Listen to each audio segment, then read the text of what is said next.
जोंनि फैगौ जि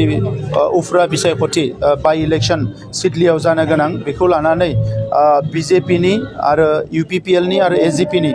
जोंनि जिल्ला पर्यायनि दैदेनगिरि ब्लक पर्यायनि मण्डल पर्यायनि दैदेनगिरिजों आसामनि चिफ मिनिस्टार बिथाङा सावरायगोन आरो बिनि गुबै थांखियानो जाबाय सिडली जि फैबाय थानाय इलेक्शन बेवहाय जोंनि बिजाथिया जाहाथे गोबां भटआव देरहानो हायो बेखौ थांखि लानानैनो दिनैनि मिटिंखौ लिंनाय जादों आरो बेवहाय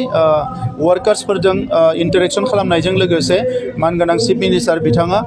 फैबाय थानाय बिसायख'थियाव बे मोनथाम हान्जानि जि रल बिनि सायाव बिथाङा मोनसे डाइरेक्शनखौ क्लियार खालामगोन आरो बिनि थाखायनो बिथाङा दिनै फैदों। टाइम दङ जा इलेक्शननि जिहेतु डेटआबो फोसावनाय जायाखै दा नंखायनो जोङो इउपिपिएलआव मोनसे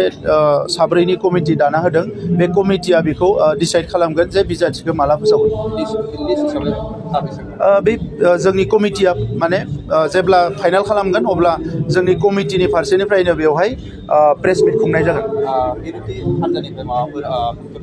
बेबायदिथ' नुवाखै आङो सानफा एफा जिखौ नुदों जे बिर'धि होननाया बे